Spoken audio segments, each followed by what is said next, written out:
नमस्कार, जय हिंद। मैं हूं कर्नल अमित कुमार। अभी रिटायर हुआ हूं 3 मार्च को। तो ये वीडियो मैं बेसिकली अपने जवान और जेसीओस के लिए बना रहा हूं।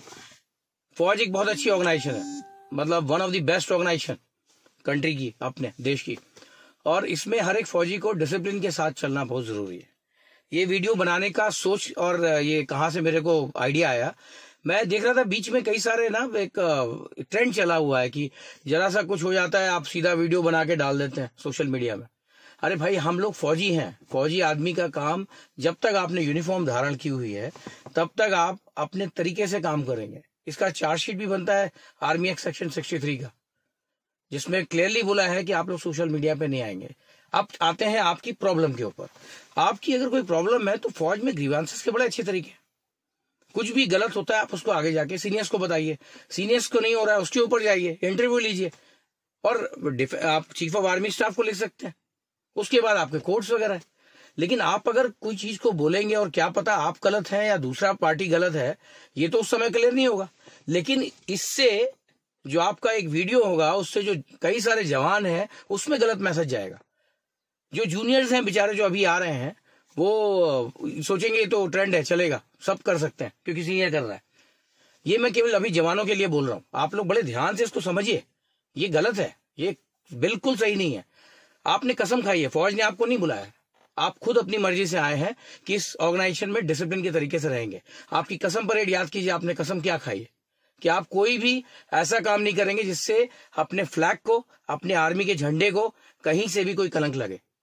आप हमेशा याद रखिए, जब आप एक कोई वीडियो बनाते हैं ना, जो हमारे जो जवान और जो अफसर्स, जो जेसीओ जवान जो शहीद हुए अपने देश के लिए ऑपरेशंस के दौरान, आप उनसे गद्दारी कर रहे हैं, क्योंकि उनकी वजह से हमारी फौज की एक ये अच्छी इमेज है। आज देश में किसी भी ऑर्गेनाइजेशन में आप जाइए तो लोग उतनी इज्जत नहीं करते जितनी फौजियों की करते हैं। ये देश में हम लोग को क्यों ये ऐसा स्थान क्यों मिला? ऐसा स्थान इसीलिए मिला है क्योंकि हमारे जो मार्टियर्स हैं उन्होंने इतने बड़े बड़े काम किए। और आप 2-3 लोग बंदे, आप पूरी फौज की इमेज को खराब मत कीजिए, पहली चीज। अब आई जेसीओ साहब के लिए। साहब, आदमी आपके अंडर में है, जवान आपके अंडर में है, आपको पहले उसको मोटिवेट करना है। क्या बात है जो दुख हो रहा है उसको, जो ऐसा ग्रीवेंसेस कर रहा है। अगर वो बदमाश है तो उसके लिए अलग तरीका है, लेकिन अगर बंदा अभी नया आया है और आप उसको कंट्रोल नहीं कर रहे हैं तो कहीं ना कहीं मिस्टेक आपकी है, और कोई इसमें दोषी नहीं है। आपको अगर वो जवान का प्रॉब्लम नहीं सॉल्व हो रहा है तो आप उसको आगे बढ़ाइए। दूसरा, पार्शियलिटी। जवानों के बीच में कोई पार्शियलिटी नहीं होनी चाहिए। जो हमारे बेसिक ट्रेड्स है सोल्जरिंग के, उसको फॉलो करना है, और यही जवानों से भी है।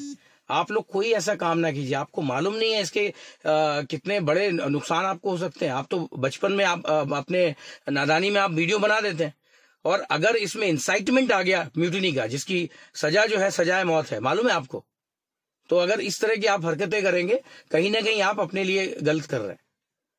आपके पास ग्रीवेंसेस का पूरा तरीका है, फौज का महकमा बैठा हुआ है, और 1% 2% मान सकता हूं, ठीक है, किसी सीनियर ने गलती कर दी, किसी ऑफिसर साहिबान ने कर दी, उसके लिए कोई ऐसा, आप देखते हैं कोर्ट मार्शल होते हैं, कोई नहीं छोड़ा जाता। लेकिन खाली एक आदमी गलती कर दे और अब 99.99% के लिए बोल दे कि सबके सब ऐसे ही हैं, नहीं, गद्दारी कर रहे हैं आप देश के साथ में और अपनी फौज के साथ में। आप प्लीज ऐसा ना करें। ऑफिसर और जवान के रिलेशन, जेसीओ साहिबान और जवान के रिलेशन एक ऐसी बॉन्डिंग है हमारे में जो कोई तोड़ नहीं सकता, और ये तोड़ना बाहर वाले कर रहे हैं। कुछ फौजी यहां से बाहर निकल के, जो डिसिप्लिन केस हैं, जो क्रिमिनल्स निकाले हैं हमने कोर्ट मार्शल करके, वो बाहर जाकर के डैश डैश फौजी, आप जानते होंगे, और आके फौज के बारे में, फौज की रोटी खाई उसने बंदे ने, और फौज के बारे में उल्टा सीधा बोल रहा है। कहीं कुछ हो जाता है, जवानों को बोलता है नंबर लो और ऐसे करो। इस तरह से कई सारे लोग हैं। आप इन सब के चक्कर में ना पड़िए। आप अपने, और सबसे पहली चीज, कभी भी ऐसी कोई भी आपके अंदर दिमाग में कोई भी ऐसी खुराफात आती है तो पहले आप अपनी कसम याद करिए। क्या कसम आपने खाई थी? फौज ने आपको नहीं बुलाया था, फौज में आप अपनी मर्जी से आए थे। जब आप अपनी मर्जी से आए हैं तो उसके एक्ट के हिसाब से चलिए। आपको नहीं पसंद है, आप छोड़ दीजिए। आपको लगता है कि आपके हिसाब से नहीं है, आप छोड़िए, बताइए उसमें तरीका। लेकिन हम आपको डिसिप्लिन बना के ही छोड़ेंगे। ये मैंने वीडियो आपकी जानकारी के लिए है। हमारा ऑफिसर्स, जवान और जेसीओस का रिलेशन, जो बॉन्डिंग है ना, वो कोई तोड़ नहीं सकता, और किसी के बहकावे में ना आइए। मुझे याद है, मैं जब ऑपरेशंस में जाता था, मेरा सिखलाई का बंदा मेरे आगे आके खड़ा हो जाता था। वो मुझे अजीब सा लगता था। ये इज्जत है जो हमने गेन की है।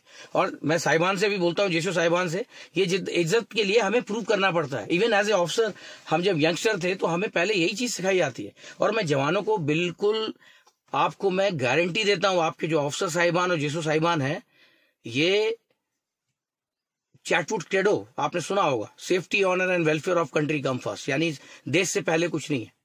उसके बाद जो जवान आपके कंट्रोल में, वो आपने देखा कितने ज्यादा ऑफिसर्स मर रहे हैं। क्यों पहले वो शहीद होते हैं, क्यों आगे जाते हैं? क्योंकि एकेडमी ऐसे ही सिखाती है। तो किसी के बहकावे में आकर के आप कोई ऐसा फैसला ना लीजिए या कुछ ऐसा करके आप बाहर जाके सोशल मीडिया में चले जाइए, गलत है ये। इसलिए ये केवल वीडियो मैं जेसीओ और जवान के लिए बना रहा था कि आप लोग इसको समझिए और आगे से याद रखिए, आपकी एक गलत कर्म, जो हमारे मार्टियर्स ये पूरा झंडा और ये हमारे इमेज बना के गए इंडियन आर्मी की, आप उसको गद्दारी कर रहे हैं, आप मतलब उसको बदनाम कर रहे हैं। ये देश आज फौजियों की इज्जत इसलिए करता है क्योंकि मार्टियर्स ने संभाल के रखा है, और हमारा काम है कि हम उसको, उस इमेज को बराबर करके रखें। जब भी आपके दिमाग में ऐसी कोई खुराफात आती है ना, आप बाहर जाके ना बोलिए। कई सारे गद्दार हमारे देश के अंदर बैठे हुए हैं, जिनको कुछ ऐसे मीडिया के गद्दार हैं जो टीआरपी के लिए आपको उकसाएंगे और आप जाकर के बोल देंगे। ये गलत है, आप ऐसा नहीं कर सकते। और ऑफिसर्स मैन रिलेशनशिप को तोड़ने की बहुत सारी फौजें कोशिश कर रही है, आईएसआई भी इसके पीछे पड़ी है, क्योंकि इंडियन आर्मी में सबसे बढ़िया रिलेशन मैन और जवान, ऑफिसर्स और मैन का है। और ये रिलेशन जिस दिन टूट गया उस दिन फौज टूटेगी। ये एक तरीका है बाहर वालों को, आप उनके चक्कर में ना पड़िए और आप अपनी जिम्मेदारी को समझिए, ठीक है।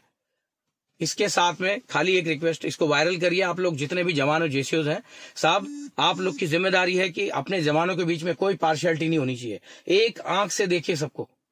ये सब चीजें, और जवानों को जब लगता है कि उनके साथ गलत हो रहा है या अन्याय हो रहा है, वो तब होता है जब उनको लगता है कि आप बराबर से वो नहीं दे रहे। आपको खुद अपने आप को प्रूव करना पड़ेगा। जवान के लिए सबसे पहले, हम ऑफिसर्स जब आते हैं तो पहले अपने आप को प्रूव करते हैं, वो रिलेशन बनता है हमारा। तो जवान भी बोलता है नहीं ये साहब तगड़ा है, वो चाहे जेसीओ साहब हो चाहे ऑफिसर साहब हो। लेकिन इस चीज का ध्यान रखिए। और जवानों को मैं ये बोल रहा हूं, बेटा आप लोग सब कसम खा के आए हो। मैं तो रिटायर्ड आदमी हूं, आर्मी से रिटायर हुआ हूं, सिखलाई इन्फेंट्री में भी नौकरी की है, और जैक ब्रांच में ये डिसिप्लिन वाला जो आपका जुडिशियल और लीगल विंग होता है उसमें भी नौकरी की है, कोर्ट मार्शल भी बहुत किए हैं। मुझे मालूम है कि मेरे जवान बहुत अच्छे हैं। और मैं आपको बस खाली यही रिक्वेस्ट कर रहा हूं हाथ जोड़ करके कि कभी भी कोई ऐसी चीज या कोई खुराफात आपके दिमाग में आए, अपने देश के मार्टियर्स के बारे में सोच लीजिएगा, अपने फ्लैग के बारे में सोच लीजिएगा।